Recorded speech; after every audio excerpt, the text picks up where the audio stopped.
Good afternoon and welcome to our U.S. and Canada Binational Habitat Restoration Project presentation. My name is Jacqueline Saran and I'm the Remedial Action Plan Coordinator for the Detroit River Canadian Cleanup and a member of the Detroit River Coalition. We're excited that you're here and would like to wish you all a happy Earth Week. And so the purpose of today's presentation is to highlight habitat restoration efforts that have occurred on both sides of the river.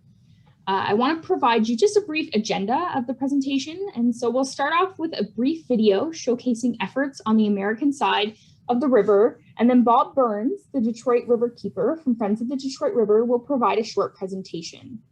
After Bob's presentation, I will present some of the Canadian efforts on habitat restoration to date.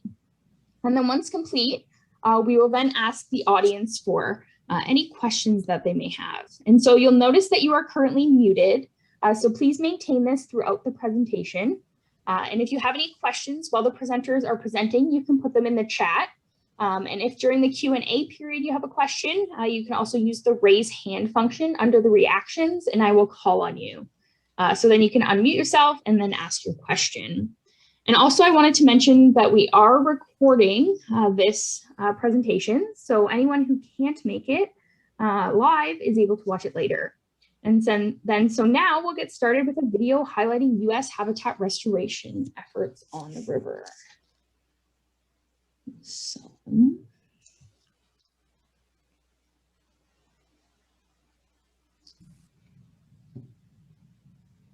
right.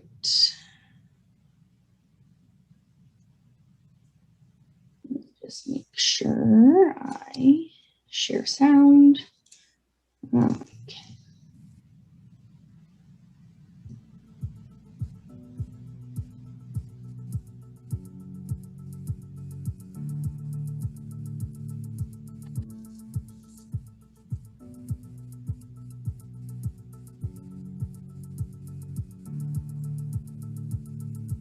200 years ago, vibrant coastal wetlands up to a mile wide lined the Detroit River.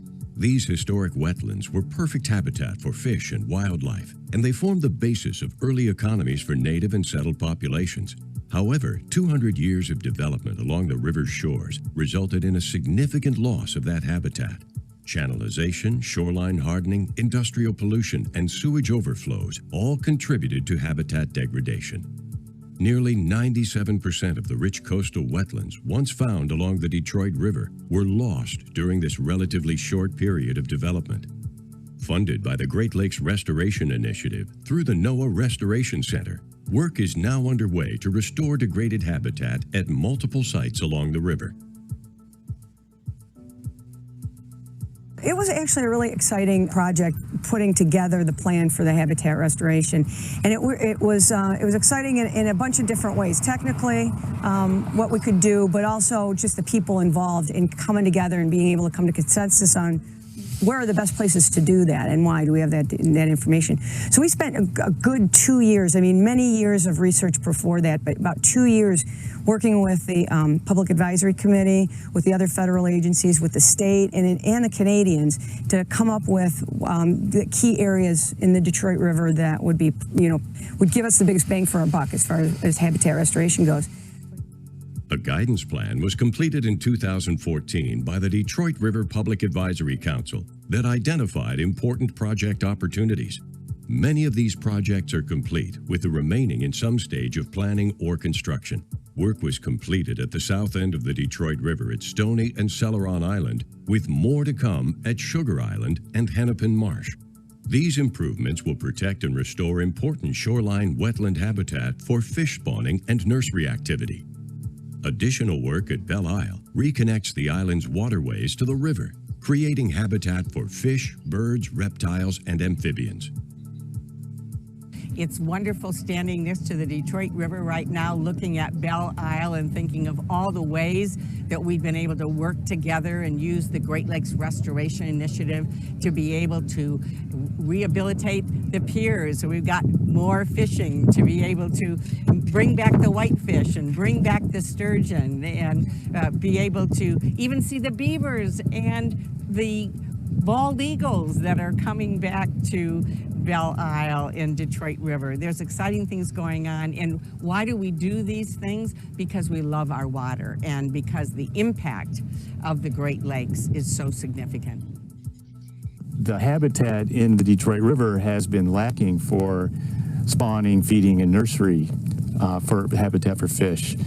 And this project is going to be an excellent source of that habitat, which all the Great Lakes fish are going to be able to take advantage of at one time or another.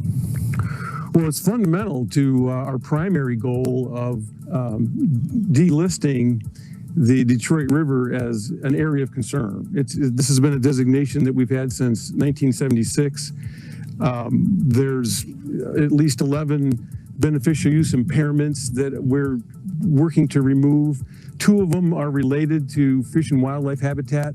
And by completing this project, it's a major step toward removing those fish and wildlife habitat related beneficial use impairments.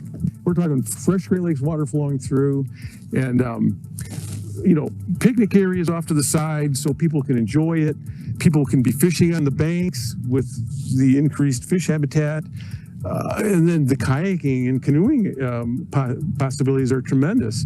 It all ties in with the Nashua Canal, where we've installed 2 floating kayak portages to get around the stop log structure. They'll be able to kayak under the bridge and into the lagoon and back out into the river and around into Lake Muscadet. So the kayaking and water sport opportunities are immense. So looking beyond the benefits these projects bring to fish and wildlife, their results echo the enchantment that enticed people to live in this region for thousands of years. In addition, this work will strengthen a $4.2 billion economy driven by our Great Lakes. Truly a resource worth nurturing. Visit DetroitRiver.org for more information.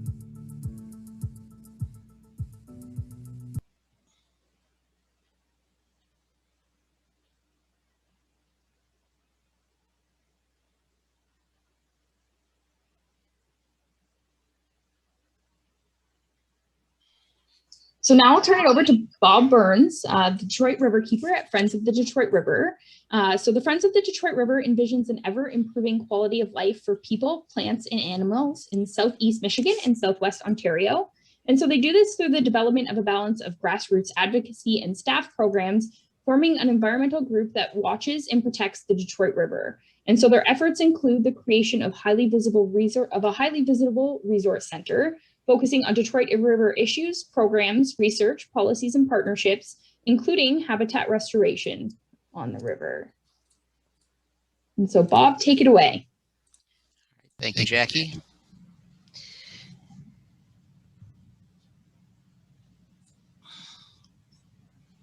You have the presentation up, Jackie? Oh, there we go. I do, yep. There we go. Well, thank you, Jackie. Again, my name is Robert Burns. As Jackie mentioned, I work for the Friends of Detroit River. I serve as Detroit River Keeper, and I serve also as Technical Advisor and Field Coordinator for our habitat restoration projects that we're doing on the American side. Today, I'd like to talk a little more detail on a couple of our projects. You got a good overview of what we're doing in the previous video, but I'm going to give you a little more detail on some specifics. Next slide. As we mentioned, the Detroit River, on this slide, you can see a map on the left of what the area looked like and just the extent of the coastal wetlands that we once had that were there where the Native Americans moved in several thousand years ago. They lived within harmony of the land, but as the European settlers and later the British and the Americans took over the area, a lot of changes occurred. And if you look at the 2 maps, you can see the map on the left, we've got wetlands that extend at least a mile in along the shorelines. If we look at that same map from 1982, you can see the dark areas are what's left of the major remnant wetlands that once occurred. So dramatic loss. And like we said, we've lost over 95% of our coastal wetlands due to the hardening and filling of the natural shorelines, dredging for the shipping channels, and the pollution that has occurred over that period. Next slide. So by 1972, federal and state legislations were enacted to help deal with pollution and discharges from smokestacks and into the water, and that helped to regulate and reduce that. By that time, the damage had been done, and it was realized by both the governments of the United States and Canada on the Great Lakes. And so in 1987, there was an amendment to the Great Lakes Water Quality Agreement between both countries that allowed for the creation of 43 area concerns around the Great Lakes. And in 2005, the Friends of the Detroit River took over overseeing the implementation of the work being done on the Detroit River on the American side. Next slide. So this is a list of and showing where all of the area concerns are around the Great Lakes. And as you can see, in Southeast Michigan, we have a number of area concerns, including the Detroit River, which both has an area concern, or is considered binational, because there's work being done both on the American side of the Detroit River, as well as the work that Jackie's group is doing on the Canadian side. Next slide. So as mentioned, we have 11 beneficial use impairments. These are all of the issues that we're having with the Detroit River on our side. And the ones in green are 2 that we've already taken care of: the tainting of fish and wildlife flavor and the restrictions on drinking water consumption. Taste and odor problems have been removed. The 2 in the red are the ones that are driving the work that we're doing for habitat restoration. And that's basically the loss of fish and wildlife populations and the loss of fish and wildlife habitat. Next slide. So this is a list of the 14 projects that we work with EPA, who oversees the project or the whole program. And these are all the projects that were approved for us to do in order to remove this particular beneficial use impairment from our AOC. And the projects range from reef constructions to hydrological analysis to work on wetlands and restoration. And projects, we have projects all the way from the upper riverfront parks in the very upper end of the Detroit River down to 2 of the projects I'm going to talk about today in the lower Detroit River at Celeron and Sugar. Next slide. So the first project I want to talk about is the work we did at Celeron Island. And again, this is located at the very lower end of the Detroit River. Celeron is exposed to Lake Erie, so the island receives a lot of wave action. And with the high water we've seen over the period of years, and particularly this last couple of years, we've seen a lot of erosion to the island. Next slide. So this is a picture of what the island looked like in 1961, and you can see on the whole lower southeast side of the island, the lower right side of the screen, you've got a large wetland that runs along the entire side of the island, and you can see that there's a shoal that goes all the way up and encloses the bay in the upper part of the island. If you look at the picture that was taken on the right in 2013, you can see that entire wetland area on the southeast side is gone, and also there's quite a bit of opening up in the bay area where the shoal or that dike area where the trees are is washing out as well. Next slide. So to combat this problem, we decided to design and create some shoal areas around the southern end of the island that would help break the wave action and wave-driven erosion that was impacting the lower end of the island, and to address the loss of the shoals and the closure that protects that important wetland bay on the upper side of the island, the upper northeast side. We planned a series of shoals there as well. And on the right side of the screen, you can see the metrics of the amount of linear feet of shoal that we put in and feet of shoreline protected, along with the various habitat components that we put in to help fish, wildlife, and amphibians increase their populations. Next slide. So this is a picture of looking at Celeron Island. This is taken in 2019. The project started in 2018 and was finished in the fall of 2019. And you can see the series of shoals that we built to protect the island from the wave action, the waves that roll right in from the lake. On the right-hand side, you can see that odd-shaped shoal there that's a little wider, and that is a tern habitat that we created. There's a lot of shoreline birds and migratory birds that move up and down the Detroit River, and that shoal was created to provide roosting and nesting area. On the left side of the screen, where you see the barge, that is an emergent shoreline with a beach on the inside of it, and woody debris habitat included there as well. And on the top of that shoal is an area for putting in vegetation to create a habitat for above water species and migratory birds that move through the area. Next slide.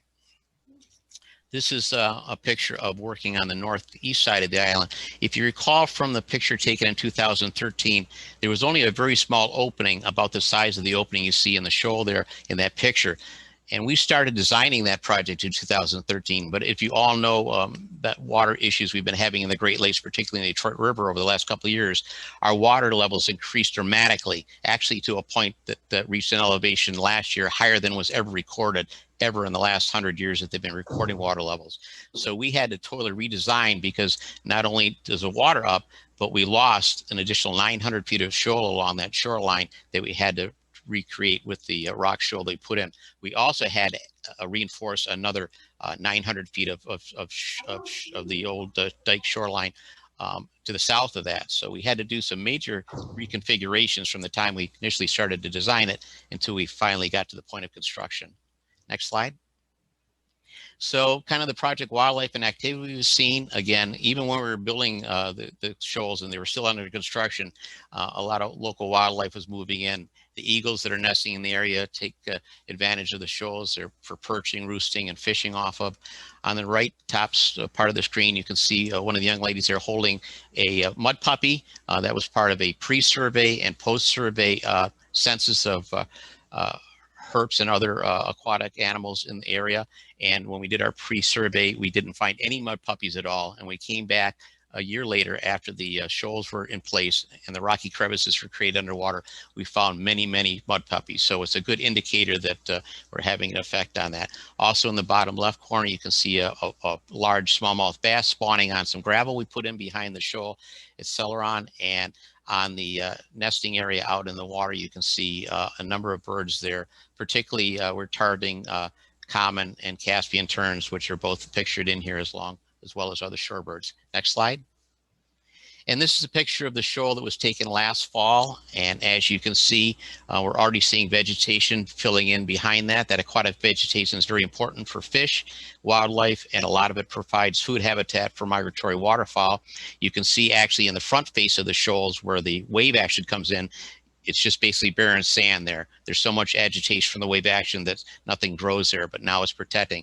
We're also hoping as the water drops down and the fact that we've created this protection around the island, that it will allow the natural coastal wetlands to start building back out and recreate some of the wetlands that were lost due to erosion over the last several decades. Next slide. And I'll move on to our second project. Again, we finished Celeron, but this is our new project here in Sugar Island. We've been working on that. The design's been completed. The final design is ready to go. We're gone out for permit and getting ready to get a contractor on board, and hopefully we'll be starting work on this project this summer. Sugar Island is an interesting island. It's like Celeron Island is owned by the state and managed through Point Moulet Game Reserve. Sugar Island is owned currently by Fish and Wildlife, but at one time was privately owned, and at one time held a amusement park and had rides on it, a big dance pavilion. But this over the last 4 or 5 decades, it's basically become a uninhabited woody island with some issues, and you'll be able to see this on the next slide. So like most of the islands and areas in the Detroit River, they're basically made up of alluvial clay that was laying down when the last glaciers came through the area. And unfortunately, because of the high water, the south end of the island is eroded quite a bit. This picture was actually taken about 3 years ago. And if you look at that large tree on the very end of the island, it's a very large oak tree. I was out there last year and particularly this year and took more pictures, and that tree is actually gone. And the next tree behind it, the V-shaped tree, is right on the edge and ready to go. So that's a loss of probably 30 or 40 feet of that island. And that cliff is about 10 or 15 feet tall over the last 3 years. So you can see there's zero amount of erosion going on currently. And our project will be addressing that situation. Next slide, please. So this is a picture of an aerial of it, and you can see the current coming down from both sides of the island are washing the clays away, and you can see that washing out in the river. And again, because it faces Lake Erie, you get the full force of the wave action coming in and impacting the island as well. Next slide. So this is the picture of what the project will look like. This is an artist rendition, and this is what we've submitted for approval and construction. And as you can see, there's a series of shoals. The dark green symbols in there will be built around the outer edge of the island, and that's about 4 or 5 feet, 100 feet off the end of the island. So it's going to create a great calm water impoundment in there. And on either side of the island, you can see the little spurs that are being built out, and that will help deflect the current away from the south end and we'll be doing some moving some material around and doing erosion control and some little bit of rock work on the south end of the island, and a lot of emergent habitat work there to help protect that and help create the substrate for the once coastal wetland that's thrived there to also build out in that area. So not only do these projects, particularly this project, provide tremendous habitat, but it also provides a lot of recreational opportunities for people, because these are public properties for fishing and hunting and bird watching and kayaking and all kinds of things. So it's beneficial in both ways. Next slide. So that's kind of the end of my presentation, and I'll pass it off to Jackie to talk about her projects on the Canadian side, and we will answer questions when she's completed. Oh, interesting. Awesome. Thanks, Bob. I appreciate it. So I'm just going to get my presentation started here and shared with everyone.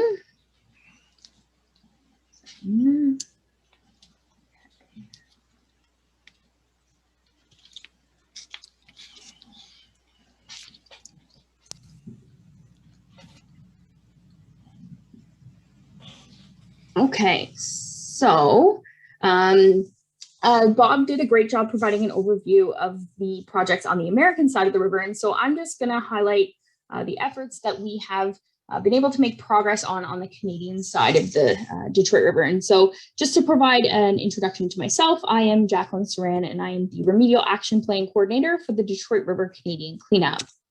And so I just wanted to provide a brief overview of what the Detroit River Canadian Cleanup, or DRCC, is. And so the DRCC is a partnership that is responsible for implementing the Detroit River Remedial Action Plan, also known as a cleanup plan, to protect, restore, and enhance the Detroit River ecosystem.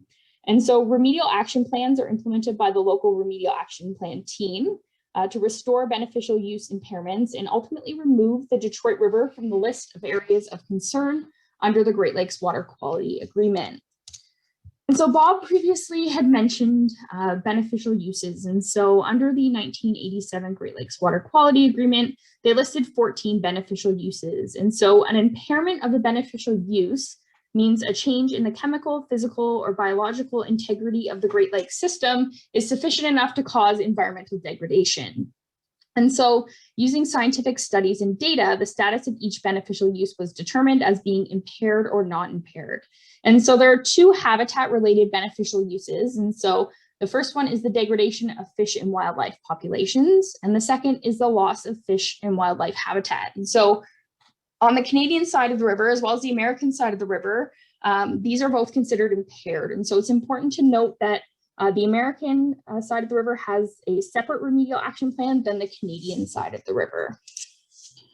And so we've conducted many habitat restoration projects on our side of the river, but I wanted to highlight kind of four subcategories of habitat restoration projects that we've undertaken. And so we've done some coastal wetland restoration work. We also do some terrestrial habitat restoration. So we partner with the Conservation Authority to do tree plantings in the watershed, and to date, we've done about 4.2 kilometers squared of tree plantings within the Detroit River watershed. And so we also do shoreline softening projects, which I'll get into next, and in-water aquatic restoration projects, similar to those that Bob highlighted on the American side of the river. And so my presentation is really going to focus on the shoreline softening projects, as well as the in-water aquatic restoration projects that we've been able to do to date. And so I just wanted to highlight what shoreline softening is. And so it's basically a practice that uses sustainable ecological principles to restore shoreline, to stabilize it and protect and build habitat. And so there's several benefits to shoreline softening. And so it includes the better absorption of wave energy, making the shore more habitable to aquatic plants and animals. And it really allows the shoreline to become more vegetated and more natural. And so you can see on the right there at the top is a sheet steel wall that some people put up on their properties in order to protect them from being washed away due to high water levels and currents. And so we've been working with our partners to try to remove these sheet steel walls and put in things such as rocks and other engineered designs that are a bit softer and provide these habitat benefits, as you can see in the below photo here on the slide on the bottom right.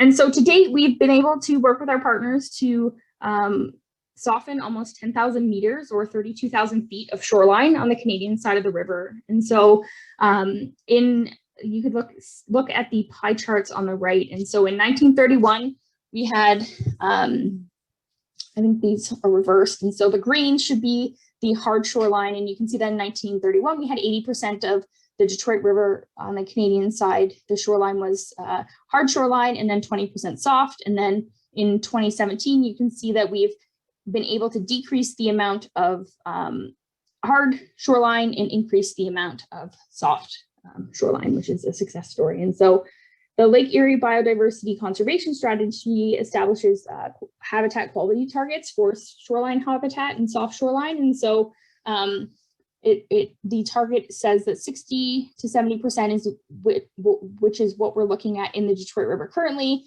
That means that our habitat and shoreline are of fair quality. And so we're making progress on increasing shoreline softening and trying to get to good or very good quality in partnership with other organizations that we work with on the river. And so I wanted to highlight the first in-water habitat project that I wanted to highlight was a fighting island sturgeon spawning reef. And so this is one interesting project because it's actually a binational effort. So we worked with our American partners and our Canadian partners to build this spawning reef at the tip of Fighting Island, which you can see in the map on the left. And so one of the impacts of dredging for shipping channels was the removal of spawning habitat for many species. And so different fish need different sized rock to spawn in. And all of this rock was actually removed from parts of the river due to the dredging for shipping channels. And so the lake sturgeon, which you can see at the top right there, most of their spawning habitat was actually removed during the dredging activities. And so they were facing extinction. And so their populations declined at a great level. And so they were once actually apparently so abundant on the river that people said you could walk on the backs of them across the river. And so these, what we call river giants, were disappearing due to the lack of spawning habitat. And so what we did was we went in and we, you can see on the map on the bottom right, we basically placed different types of rocks on the bottom of the river in order to replace that spawning habitat that was removed during the dredging. And so it was a success. And so researchers have been out monitoring this reef, and they're seeing that eggs are being laid on the reef. And you can see the little eggs there on the mats. And so not only are sturgeon spawning on the reef, but other species like lake whitefish, which also disappeared practically from the river, are actually returning as well. And so the sturgeon population in the Detroit River has increased dramatically since these efforts. There's a few reefs on the American side as well. And so they're coming back. And so researchers do go out and survey the reefs and the adult sturgeon in the Detroit River every year and every so often. And so they tag them, study their activities, look for signs of spawning on those reefs as well. And so it's been quite the success story, the lake sturgeon in the Detroit River. And these reefs are definitely a part of that success. And so I wanted to highlight also our most recent habitat project. And so that's at Belle Island. And so that's located at the head of the Detroit River where Lake St. Clair flows into the river, and it's east of Belle Isle. And so Belle Island is actually owned by the city of Windsor, and it's a city-owned park, but only accessible by boat. And so Belle Island has important habitat, including 22 species of rare native plants, 2 rare reptile species, critical habitat for species at risk, and numerous birds that utilize the island for their multiple life stages. And so the island has been designated an environmentally sensitive area, and the marsh on the island is a provincially significant wetland. And these images all look similar to what Bob presented. And so Belle Island is eroding, and on the right, you can see all of those mature trees, similar to Sugar Island on the American side, that are falling into the river, and the island is disappearing. And so on the left, you can see at the top an aerial view from 1931 of the island. And then on the bottom, an aerial view from 2017. And so it's estimated that approximately 17 acres of the island has disappeared since 1931. And you can see that there's major differences between the aerial photographs in how much of the island still remains. And so a few years ago, the city of Windsor was looking for options to reduce the erosion. And so we saw an opportunity to partner with them to also build fish habitat. And so here's our solution, which has partly been constructed to date. So we have those in the red, those circles are shoals, similar to what is being built on the American side that Bob has shown. And so those shoals are designed to create a calm water embayment behind them for habitat for fish to use for spawning. And so we're also planning to construct a revetment, which is basically a softened shoreline on that northeast side of the island to also protect that island from erosion as well. And so I wanted to highlight this. And so here we have some drone footage of the project actually being constructed. And here we're looking towards Belle Isle, and you can see the Renaissance Center in the background. And so this is some drone footage that we collected in October of 2020, just showing the process of construction and what that looked like out at Pesh Island. And you can see the rocks. That's not as how high they are. This is only the core of the islands. And so they were going back to actually put larger rocks and stone on the outside of those islands to make them more visible. And so this is how they go about constructing these types of shoals. They get a barge with a large clam and bucket out there and drop rock into the specified spot. And so you can see the construction occurring at Pesh Island here. And so 4 of these rocky shoals have been constructed to date on that northeast side of the island. And we're expecting to finish construction of the project later this year. We can't get in the water due to restrictions based on fish spawning until July 15th. And so we're just preparing right now to get out there and make sure we're as efficient as possible constructing these islands over the next year. And so I just wanted to highlight briefly the habitat benefits of the project. So fish can use the spaces between the rocks in order to lay eggs for their and protect. Those eggs are protected in those rocks, and so they use those rocks for that purpose. And then on the right, as you saw in some of Bob's images, you can see that the vegetation in those calm water areas really builds up. We're hoping that fish will also use that area for spawning and cover and their various life cycles. And so that's kind of an overview of what we have been up to on the Canadian side of the river. And so if you have any questions, as a reminder, you can put them in the chat for Bob or I, or you can raise your hand and I will call upon you.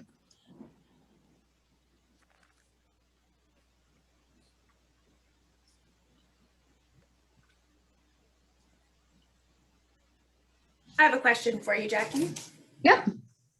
My first question is, what other species would benefit from those sheltering islands and those calm backwater areas? So the great thing about these shoals is that they also have benefits for things like turtles. So we see some turtles will hop up on the top of the shoals and do some sunbathing and hop back in. And so they also like those calm water areas because they do provide them with food. And as Bob showed in his presentation, there's also birds that benefit from these types of shallow water areas and rocky areas as well. So I see a question from Xander who says, will there be volunteer opportunities involving restoration or surveying on the Canadian side? And so one thing I didn't mention is that DFO, the Department of Fisheries and Oceans Canada, will be out monitoring that backwater area to see what types of fish are using it and to see hopefully that fish are using it and it is good habitat. And so we don't have any volunteer opportunities involving restoration, but if we were to, we would post that on our website at detroitriver.ca.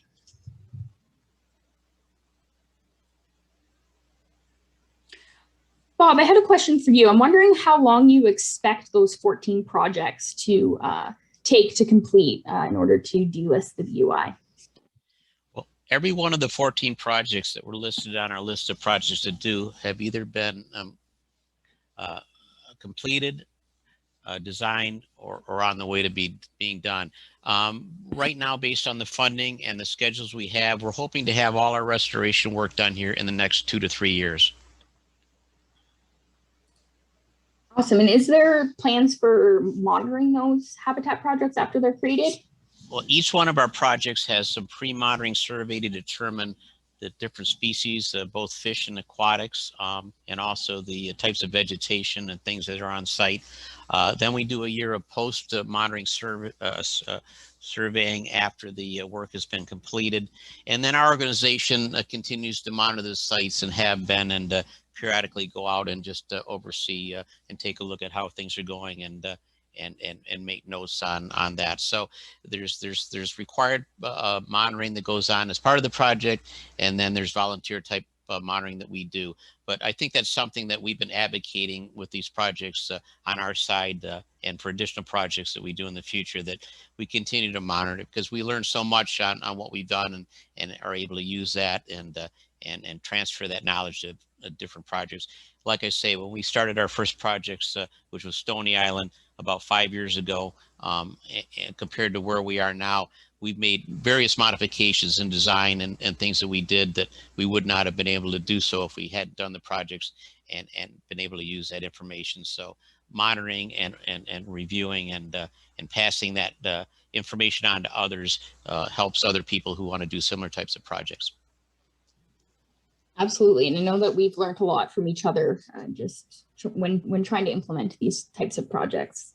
And we want to make sure that we do them right, because they are quite expensive in order to implement. So yeah, I think that if you take a look at the list of 14 projects we have, I think if you add up the value of the construction and all the effort went into to do them, and it will be by the time they're done, I think we probably will have about $40 million or more invested in this work on our side. So this is a substantial amount of investment, but I think the results and benefits, given where we came from, is substantial for helping to improve and protect and benefit our wildlife and our recreational opportunities for the people who live in the area. Absolutely. And so, Bob, I'm going to ask this question to you, and I will answer from a Canadian perspective as well once you're done. But is there any chemical testing done on the Detroit River, and how does runoff pollution affect these efforts and wildlife spawning? Sturgeon must be relatively fine with some pollution, right? Well, sturgeon are really one of the most sensitive species in the river, and that's why the majority of sturgeon left the Detroit River at the turn of the century, because the water quality got so bad that they left the area. So yes, we are, and again, as you're doing on your side, we are also a good portion of our beneficial use impairments are actually driven by contaminants. A lot of it's historical. Over the several hundred years of industrialization in the Detroit area, a large amount of contaminated sediments have been laid down in the Detroit River. So a lot of the work that we're doing, and I think the next phase of work that we're doing as we finish up our habitat restoration, is we have a number of sites along the Detroit River where we're actually going to do remediation and remove that sediment so that it no longer causes contamination. We still have certain areas of the river, particularly around the Trenton Channel area, where at one time nothing would survive on the bottom because it was so bad. Now things are starting to improve, but there's still areas that have to be addressed. So chemical constituents is historical of mercuries and PCBs, but now again with emerging chemicals of concern like PFAS, we know that we have PFAS out there, and you get into things like microplastics and all kinds of things, pharmaceuticals coming out of our waste treatment streams, all have an impact, and are all things that we're looking to work to minimize. And our organization is working directly with the local municipal waste treatment facilities to help monitor and address this, and we're advocating more monitoring at these facilities to look for some of these emerging chemicals of concern. Yeah, and so on the Canadian side, we have less contaminated sediment than the U.S. side, and so we've actually our research has actually been shown from the GLEAR at the University of Windsor that the level of contaminants within the sediment at the bottom of the Detroit River on the Canadian side have been decreasing over time, and so that has really helped us in order to ensure that the health of the river, and we are seeing things come back, such as sturgeon, as Bob mentioned. And so I see a hand up. So, yeah, if you don't mind, I wondered, Bob, I really, well, both of you, I really appreciate all the work you folks have been doing. Thank you so much for doing it. And I wondered on your last slide whether it's possible to show that again, but larger, like zooming in on it so that we could see some of the, always like to see what's labeled on a map. And I wondered if you could just go over that just a little bit more, or read, or at least read the labels that you put on the map. Yeah, just which map are you referring to? I just want to make sure. Well, it was the very last slide, I think. Okay, let's see. Or maybe if you could just talk about it a little bit, Bob. I mean, it looks really good that there's new. Are you talking about the projects, the various projects we're doing, or? Well, yeah, but I specifically thought it would be interesting to see that slide again. Yeah, maybe that's hard to bring up. No, I will see what, if you see it, let me know and we can stop and we can zoom in. So let me know what one you're referring to. Well, if you go right down to the end. Okay. This one here? Yeah, this one. Can you make that a little bigger so we can read some of the labels? Yeah, so that's our Sugar Island project, the one we're currently out for permit. We're getting ready to get a contractor on board and hope to have everything in a row here so we can get working on it this summer. So what you see, and I'll go through it a little bit more detail, the dark green areas that you see are the actual shoals that we're going to be building around the perimeter of the outer edge of the island, and that's going to create that protective bay area and protect the island from the full force of the wave action that comes in from the lake. Some of the features you're there, I don't have the ledger in front of me, but I'm just go by guess. But the various little things you see there, there's some woody debris, which are actually trees, and those are the little tree type structures you see in there. Those are being placed on the bottom there. The light and darker colored circular areas, those are actually spawning beds for both what we call shallow water, warm water fish like bass, and the darker gray at the bottom. And then there's another one that's not on the map, but it's in the channel on the opposite side of the island. Those are in fast running water, and those are for your deep water spawning fish like walleye and suckers and things like that. There are also if I could ask, how deep do the sturgeon spawn? The sturgeon tend to like deeper water. They're in the deep areas of the Detroit River. They like to be in about 20 feet or so of water. So most of the sturgeon habitat, particularly Jackie showed one of the projects that was done over in Fight Island. There's actually been about 5 or 6 of those projects done in the Detroit River, and they're generally out right on the edge of the shipping channel. So they're in 20 to 25 feet of water, and they put down a 4 to 8 inch lime stone down there to create the beds for them, and that's what they like to spawn in. So go ahead.